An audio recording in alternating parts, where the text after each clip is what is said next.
Hi friends, win updates in Kannada YouTube ಚಾನಲ್ಗೆ ಮತ್ತೊಮ್ಮೆ ಸ್ವಾಗತ. ಇವತ್ತಿನ ನನ್ನ ವಿಡಿಯೋದಲ್ಲಿ ವಿಂಡೋಸ್ 11 ಏನಾದರೂ ನೀವು ಅನ್ಸಪೋರ್ಟೆಡ್ ಹಾರ್ಡ್ವೇರು ಅದು TPM 2.0 ಇಲ್ದಲೇ ಇರ್ಬೋದು, ಹಾಗೆಯೇ ಹೈಯರ್ ಪ್ರೊಸೆಸರ್ ಇಲ್ದಲೇ ಇರ್ಬೋದು. ಈ ರೀತಿ ಲ್ಯಾಪ್ಟಾಪ್ಗಳಿಗೆ ನಿಮ್ಮ ವಿಂಡೋಸ್ 11 ಹೇಗೆ ಇನ್ಸ್ಟಾಲ್ ಮಾಡೋದು ಅಂತ ನೀವು ಒದ್ದಾಡ್ತಾ ಇರ್ಬೋದು. ಮೈಕ್ರೋಸಾಫ್ಟ್ ಅಪ್ಡೇಟ್ ನೀಡಿರುವಂತೆ ನಾನು ಒಂದು ವಿಡಿಯೋ ಆಲ್ರೆಡಿ ಮಾಡಿದ್ದೆ. ಆ ವಿಡಿಯೋದಲ್ಲಿ ಹೇಳ್ತಿರುವಂತೆ ಅನ್ಸಪೋರ್ಟೆಡ್ ಹಾರ್ಡ್ವೇರಲ್ಲೂ ಕೂಡ ನಾವು ಮೈಕ್ರೋಸಾಫ್ಟ್ ವಿಂಡೋಸ್ 11 ಇನ್ಸ್ಟಾಲ್ ಮಾಡ್ಬೋದು. ಆದರೆ ಏನದು ಅಪ್ಡೇಟ್ಸ್ ಬರ್ತಾ ಇರುತ್ತೆ. ಅಪ್ಡೇಟ್ಸು, ಸೆಕ್ಯೂರಿಟಿ ಅಪ್ಡೇಟ್ಸು ಕೆಲವೊಂದಿಷ್ಟು ದಿನ ಆದ ನಂತರ ವಿಂಡೋಸ್ 11 ಏನು ಅನ್ಸಪೋರ್ಟೆಡ್ ಲ್ಯಾಪ್ಟಾಪ್ಸ್ ಇರ್ತವೆ, ಅಂಥ ಲ್ಯಾಪ್ಟಾಪ್ಸ್ಗಳಿಗೆ ಬರೋದಿಲ್ಲ. ಅದರಿಂದ ಅವರು ಸ್ಟ್ರಿಕ್ಟಾಗಿ ಹೇಳ್ಬಿಟ್ಟಿದ್ದಾರೆ, ನಿಮ್ಮ ಸೆಕ್ಯೂರಿಟಿಗೆ ನೀವೇ ಜವಾಬ್ದಾರರು ಅಂತ ನಾನು ಕೂಡ ನಿಮಗೆ ಹೇಳ್ತಾ ಇದ್ದೀನಿ. ಇದು ಕೂಡ ಎಜುಕೇಷನಲ್ ಪರ್ಪಸ್ ಓನ್ಲಿ. ನೀವೇನಾದರೂ ವಿಂಡೋಸ್ 11 ಇನ್ಸ್ಟಾಲ್ ಮಾಡ್ಕೊತಿದ್ದೀರಾ ಅಂದರೆ ನಿಮ್ಮ ಡೇಟಾ ಸೆಕ್ಯೂರಿಟಿ ನಿಮ್ಮ ಮೇಲೆ ಬಿಟ್ಟಿದ್ದು. ವಿಂಡೋಸ್ 11 ಸದ್ಯಕ್ಕೆ ಅಪ್ಡೇಟ್ಸ್ ಬರ್ತಾ ಇದೆ. ಅಪ್ಡೇಟ್ಸು ನೀವು ಅನ್ಸಪೋರ್ಟೆಡ್ ಹಾರ್ಡ್ವೇರಲ್ಲಿ ಬರ್ತಾ ಇದೆ ಸದ್ಯಕ್ಕೆ. ಅಪ್ಡೇಟ್ಸ್ ಯಾವಾಗ ನಿಲ್ಲಿಸುತ್ತೆ, ಅದಾದ ನಂತರ ನೀವು ವಿಂಡೋಸ್ 10ಗೆ ಸ್ವಿಚ್ ಆಗ್ಬೋದು. ಬನ್ನಿ ಈ ಒಂದು ವಿಡಿಯೋದಲ್ಲಿ ಹೇಗೆ ನೀವು ವಿಂಡೋಸ್ 11 ಅನ್ಸಪೋರ್ಟೆಡ್ ಹಾರ್ಡ್ವೇರಲ್ಲಿ ಇನ್ಸ್ಟಾಲ್ ಮಾಡೋದು ಅಂತ ತಿಳಿಸ್ಕೊಡ್ತಾ ಇದ್ದೀನಿ. ಅದಕ್ಕೂ ಮುಂಚೆ ನೀವು win updates in Kannada YouTube ಚಾನಲ್ನ ಸಬ್ಸ್ಕ್ರೈಬ್ ಮಾಡಿಲ್ಲ ಅಂದರೆ ಈಗಲೇ ಸಬ್ಸ್ಕ್ರೈಬ್ ಮಾಡಿ, ಹಾಗೆ ಪಕ್ಕದಲ್ಲಿರುವಂಥ ಬೆಲ್ ಐಕನ್ ಕೂಡ ಕ್ಲಿಕ್ ಮಾಡ್ಬೋದು.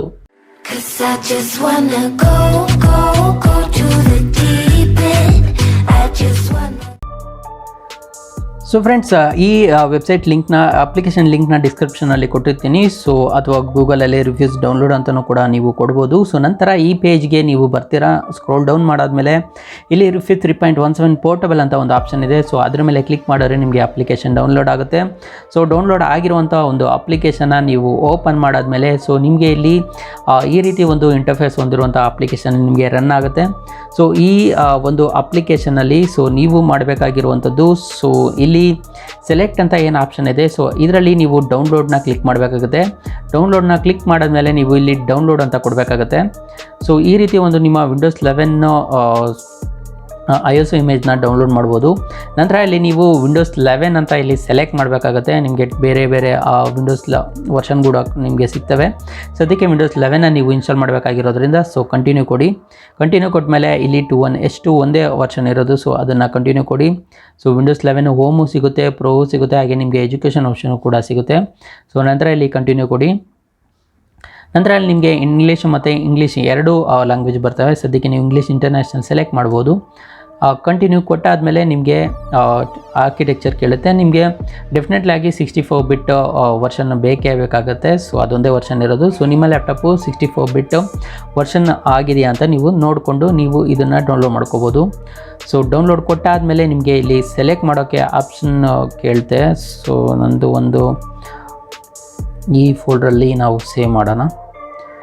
ಅರೌಂಡ್ 5.1 GB ಫೈಲ್ ಆಗಿರೋದ್ರಿಂದ ಇದೊಂದು ಟೈಮ್ ತೊಗೊಳುತ್ತೆ. ನಾನು ವಿಡಿಯೋನ ಸ್ಕಿಪ್ ಮಾಡಿರ್ತೀನಿ.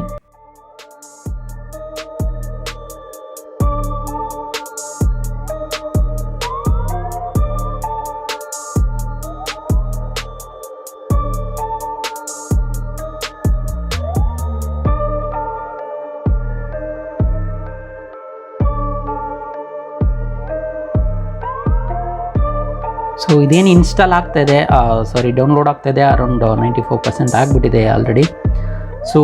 ನಿಮ್ಮ ಇಂಟರ್ನೆಟ್ ಸ್ಪೀಡ್ಗೆ ತಕ್ಕಂತೆ ಇದು ಬೇಗ ಡೌನ್ಲೋಡ್ ಆಗುತ್ತೆ. ನಂದು ಅರೌಂಡ್ 10 Mbps ಪರ್ ಡೌನ್ಲೋಡ್ ಇರೋದ್ರಿಂದ ಬೇಗ ಆಗ್ತಾಯಿದೆ ಇದು. ಇದನ್ನು ನೀವು ಕ್ರಿಯೇಟ್ ಮಾಡೋಕ್ಕೆ ಒಂದು ಅರೌಂಡ್ 8 GB ಇರುವಂಥ ಒಂದು ಪೆನ್ ಡ್ರೈವ್ ಬೇಕಾಗುತ್ತೆ. ಪೆನ್ ಡ್ರೈವ್ 8 GB ಇರಲಿ.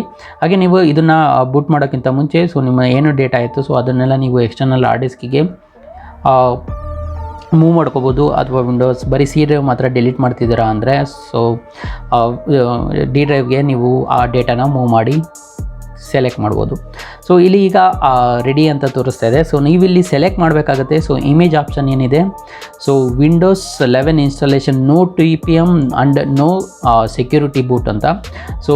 ಬೈ ಡಿಫಾಲ್ಟು ಈ ಆಪ್ಷನ್ ಇರುತ್ತೆ ನಿಮಗೆ. ನಂತರ ನೀವು extended windows 11 installation no TPM no security boot ಇದನ್ನು ಸೆಲೆಕ್ಟ್ ಮಾಡಿ. ನಂತರ ನೀವು ವಿಂಡೋಸ್ 11 ಏನಿದೆ ಅದು ಇಂಗ್ಲೀಷ್ ನ್ಯಾಷನಲ್ 64 ಬಿಟ್ ವರ್ಷನ್ ಇದೆ. ಇದು ನಿಮ್ಮ ಡಿವೈಸ್ ಏನಂದರೆ ನೀವು ಪೆನ್ ಡ್ರೈವ್ ಹಾಕಿರ್ತೀರಲ್ಲ, ಅದು ನಿಮ್ಮ ನೇಮ್ ಬರುತ್ತೆ. ನಂತರ ಇಲ್ಲಿ ಪಾರ್ಟಿಷನ್ ನೀವು GPT ಸೆಲೆಕ್ಟ್ ಮಾಡ್ಬೋದು. ಹಾಗೆಯೇ ವಾಲ್ಯೂಮ್ ಲೇಬಲ್ ಏನಿದೆ ಅದನ್ನೇ ಬಿಡಿ. ನಂತರ ನೀವು ಇಲ್ಲಿ ಸ್ಟಾರ್ಟ್ ಅಂತ ಕೊಡಬೇಕಾಗುತ್ತೆ. ಸ್ಟಾರ್ಟ್ ಅಂತ ಕೊಟ್ಟಾದಮೇಲೆ ಮೇಕ್ ಶೋರ್ ದಟ್ ಏನಂದರೆ ಪೆನ್ ಡ್ರೈವಲ್ಲಿ ಏನು ಇರಬಾರ್ದು ಅಂತ ನೀವು ಡಿಲೀಟ್ ಮಾಡಿರಲಿ ಮೊದಲೇ, ಯಾಕಂದರೆ ಇದನ್ನು ನಾವು ಪರ್ಫಾರ್ಮ್ ಮಾಡಬೇಕಾದ್ರೆ ಪೆನ್ ಡ್ರೈವಲ್ಲಿ ಏನೇನು ಡೇಟಾ ಇರುತ್ತೆ ಸೊ ಅದೆಲ್ಲ ಡಿಲೀಟ್ ಆಗುತ್ತೆ. ಸೊ ಅದಾದ ನಂತರ ನಾನು ಇಲ್ಲಿ ಓಕೆ ಕೊಡ್ತೀನಿ. ಸೊ ಓಕೆ ಕೊಟ್ಟಾದಮೇಲೆ ಇಲ್ಲಿ ಆ ಪೆನ್ ಡ್ರೈವಲ್ಲಿ ಡಿಲೀಟ್ ಆಗಿ ಸೊ ಈ ಒಂದು ಬೂಟಬಲ್ ಪೆನ್ ಡ್ರೈವು ಇಲ್ಲಿ ಫಾರ್ಮ್ ಆಗುತ್ತೆ. ಸೊ ನೋಡ್ತಾ ಇದ್ದೀರಾ ನೀವು ಇಲ್ಲಿ ಬೂಟಬಲ್ ಪೆನ್ ಡ್ರೈವು, ಸೊ ಇಲ್ಲಿ ರೆಡ್ಮಿ ಫೈಲ್ಸ್ಗಳೆಲ್ಲ ಬರ್ತಾ ಇದೆ. ನಂತರ ಈ ರೀತಿ ನಿಮ್ಮ ಒಂದು ಐಎಸ್ಒ ಇಮೇಜು ಈ ಒಂದು ಬೂಟಬಲ್ ಪೆನ್ ಡ್ರೈವ್ಗೆ ಟ್ರಾನ್ಸ್ಫರ್ ಆಗುತ್ತೆ. ಸೊ ಈ ಒಂದು ಪೆನ್ ಡ್ರೈವ್ನ ನೀವು ಯೂಸ್ ಮಾಡ್ಕೋದು ನಿಮ್ಮ ಅನ್ಸಪೋರ್ಟೆಡ್ ಹಾರ್ಡ್ವೇರ್ ಯಾವುದಿರುತ್ತೆ ಸೊ ಆ ಲ್ಯಾಪ್ಟಾಪ್ಸ್ಗೆ ನಿಮ್ಮ ಒಂದು ವಿಂಡೋಸ್ 11ನ ಇನ್ಸ್ಟಾಲ್ ಮಾಡ್ಬೋದು. ಸೊ ಫ್ರೆಂಡ್ಸ್, ಐ ಹೋಪ್ ನಿಮಗೆ ಈ ವಿಡಿಯೋ ಇಷ್ಟ ಆಯಿತು ಅಂದ್ಕೊತೀನಿ. ಸೊ ವಿಡಿಯೋ ಇಷ್ಟ ಆದಲ್ಲಿ ಲೈಕ್ ಮಾಡಿ, ಕಮೆಂಟ್ ಮಾಡಿ, ಹಾಗೆಯೇ ನಮ್ಮ win updates in Kannada YouTube ಚಾನಲ್ನ ಸಬ್ಸ್ಕ್ರೈಬ್ ಮಾಡೋದಂತೂ ಮರಿಬೇಡಿ.